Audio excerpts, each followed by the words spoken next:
nomor urut 2 untuk bertanya kepada calon presiden nomor urut 1. Waktu Bapak 1 menit dimulai dari sekarang. Mas Anies pernah jadi gubernur 5 tahun di DKI. Anggaran DKI setahun sekitar 80 T. Jumlah penduduk Indonesia DKI 10 juta kira kurang lebih. APBD Jawa Barat 35 T, jumlah penduduknya 50 juta, 5 kali DKI. Tetapi selama Mas Anies mimpin, sering sekali DKI menerima indeks polusi tertinggi di dunia. Bagaimana dengan anggaran 80 T, Pak Anies sebagai gubernur tidak dapat berbuat sesuatu yang berarti untuk mengurangi polusi? Terima kasih. Waktunya masih ada, Bapak? Sudah cukup? Baik, kita akan lanjutkan kepada calon presiden nomor urut 1. Kami beri kesempatan untuk menjawab pertanyaan selama 2 menit, dimulai dari sekarang. Pak Prabowo, terima kasih atas pertanyaan yang bagus, tetapi kurang akurat. Saya akan jelaskan, Pak. Ketika satu daerah mengatakan di tempat kami tidak ada COVID, di tempat kami COVID banyak, lalu yang tidak ada COVID kami tanya, kenapa tidak ada COVID? Nah, kami nggak punya alat testing, Pak. Karena tidak punya alat testing, maka tidak ada COVID. Yang punya alat testing, maka ada COVID. Okay? Saya tidak tanya COVID, saya polusi. Boleh saya selesaikan dulu? Ya. Jadi, apa yang terjadi? Di Jakarta kami memasang alat pemantau polusi udara. Bila masalah polusi udara itu bersumber dari dalam kota Jakarta, maka hari ini, besok, minggu depan konsisten selalu akan kotor. Tapi apa yang terjadi? Ada hari di mana kita bersih, ada hari di mana kita kotor. Ada masa minggu pagi, Jagakarsa sangat kotor. Apa yang terjadi? Polusi udara tak punya KTP. Angin tak ada KTP-nya.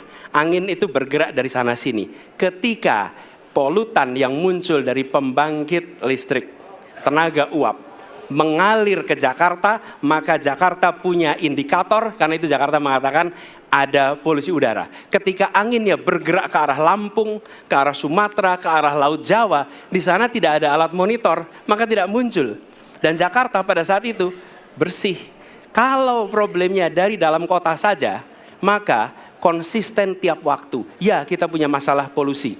Karena itu kita kerjakan dengan apa? Kita lakukan, Pak. 1, dengan pengendalian emisi dari kendaraan bermotor dan pengujian emisi sekarang wajib. Yang kedua, elektrifikasi kendaraan umum. Yang ketiga, konversi kendaraan umum. Dan dulu yang naik kendaraan umum hanya 350.000 per hari, sekarang 1 juta per hari. Jadi itu kita kerjakan untuk menangani soal polusi di Jakarta. Baik. Masih ada waktu, Bapak? Cukup? Ya. Kami persilakan kepada calon presiden nomor urut 2 untuk kemudian menanggapi jawaban dari calon presiden nomor urut 1. Waktu Bapak 1 menit dimulai dari sekarang. Ya susah kalau kita menyalahkan angin dari mana saja ya. Jadi saya bertanya dengan anggaran segitu besar, jumlah pendidik, ya, langkah-langkah yang bisa dilakukan untuk dengan real dalam 5 tahun mengurangi polusi, juga di mana rakyat Jakarta begitu banyak yang mengalami sakit pernafasan. Jadi saya kira kalau kita dengan gampang menyalahkan angin, hujan dan sebagainya, ya mungkin tidak perlu ada pemerintahan kalau begitu, ya. Terima kasih. Masih ada waktu? Akan menambahkan? Cukup. Baik, selanjutnya kami berikan kesempatan kepada calon presiden nomor urut 1 untuk menanggapi tanggapan dari calon presiden nomor urut 2. Waktunya 1 menit dimulai dari sekarang. Ya, inilah bedanya yang berbicara pakai data, yang berbicara pakai fiksi. Okay? Ini pakai data. Jadi ketika ditunjukkan, ya memang ada sumber polutan dari dalam kota. Tapi kalau sumber polutan itu hanya dari dalam kota, maka Pak pakai logika sederhana sekali.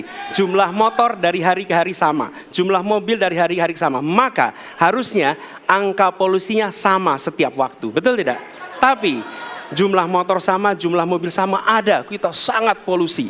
Ada sisi sangat tidak polusi. Nanti kalau perlu saya kirimkan gambar satelitnya kepada Bapak. supaya Bapak bisa menyaksikan. Dan inilah mengapa kita mengambil langkah itu pakai ilmu pengetahuan, pakai data, dan menggunakan saintis untuk terlibat. Kalau tidak pakai itu, maka nggak akan ada langkah yang benar. Dan ini kemudian saya teruskan, Pak, bagaimana pengendalian itu dikerjakan untuk dalam Jakarta. Jika saya terpilih presiden, maka yang luar Jakarta saya kendalikan juga, Pak. Baik. Terima kasih. Ya. Dan selanjutnya kami akan beri kesempatan